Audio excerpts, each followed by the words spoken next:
US President Donald Trump boasting about the American attack on Venezuela last weekend, the South American nation under interim leadership following the capture of Nicolas Maduro. There's also uncertainty about the prospect of further US military action against other nations. Let's speak live now to the Chicago Council of Global Affairs senior fellow, Rachel Bronson. Rachel, thanks for your time on Sky News today.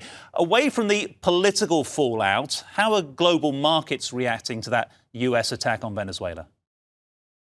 Well, what we're seeing in global markets is basically a holding steady. There's no spike or drop. Investors understand that Venezuela was a small producer and that there's excess capacity right now in the system. So, unlike conflict in the Middle East or in the past with Venezuela, where you might have seen a rallying of oil prices, we're not seeing that. We're also not seeing a drop because nobody's expecting a lot of oil to flood onto the markets quickly. So it's kind of a hold steady and watch. And I think what you're seeing also from kind of the oil companies is a recognition that there's a lot they could do in Venezuela if the conditions are right, but a lot of questions about whether they're going to re-enter Venezuela without those questions being answered. Yeah, because presumably when the US President Donald Trump says American oil companies can go in and do great things, or words to that effect, it's not as easy as flicking a switch. It's absolutely not as easy as flipping a switch. So Venezuela once had a very world-class, best-in-class oil community or energy community run at first-rate global standards. Over the last 20 years, and certainly over the last 10 years, so from Chavez to Maduro, we've seen that expertise flee the country. So there's not a lot of capacity there with the brain drain that's happened.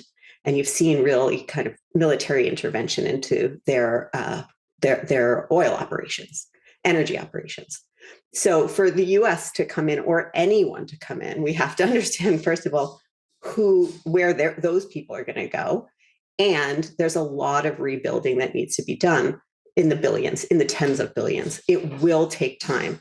There's an acknowledgement of that, but the whole system of who's running the country under what laws, what kind of debt all of that still needs to be worked out before you see energy companies flocking back to Venezuela. So there's kind of a hold and watch and wait right now.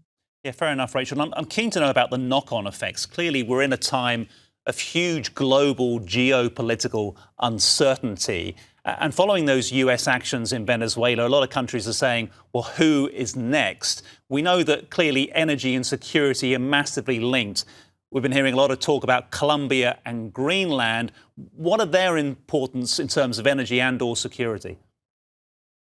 Certainly, in terms of security, in terms of Greenland is a strategically important post, but the U.S. has very tight relations with Greenland. The U.S. does not need to take over Greenland to expand their presence in terms of kind of cybersecurity issues in the Arctic. Like before President Trump, we have very strong relations with Greenland. So we don't need them to take over the country for those reasons. This seems to be kind of a fantastical notion about America's role in the Western Hemisphere. But before we jump, and I want to make sure we don't help the administration jump to these other countries, there's a lot of work to be done in Venezuela itself, right? Like the president right now is assuming because the military operation went well, we're done and out and we can refocus, the US can refocus somewhere else. But unless that oil, that's Venezuelan oil, actually gets to markets, and right now most of it is sanctioned, the oil that the Venezuelans can produce, unless it can get to markets in China or wherever, there is no revenue coming in to the Venezuelan people. So even the deteriorated state of Venezuela, there's no capacity right now. So the oil has to flow and get to markets so that there's revenue. If that doesn't happen, and right now we're not seeing any evidence that it's happening in the next days, Venezuela is going to begin to teeter. it's already in a bad shape, but then you have chaos. And the president has said that we are now running Venezuela. So we are just a few days into this. Until energy starts flowing and getting out to markets, and even the paucity of revenue that does come in starts coming back in, it's going to be very dicey for Venezuela. So before we jump on to these other areas, I think we're just days away from really understanding what it means to run Venezuela and how difficult this may or may not be. So Yeah, I don't want to make it that easy no, to move subjects I already. totally agree. Yeah, and the focus is not going to move on anytime soon. I'd love to get you back on to talk more as things develop. Rachel Bronson, who's the Chicago Council of Global Affairs Senior Fellow. Rachel, thanks for your time. I appreciate it. Thank you.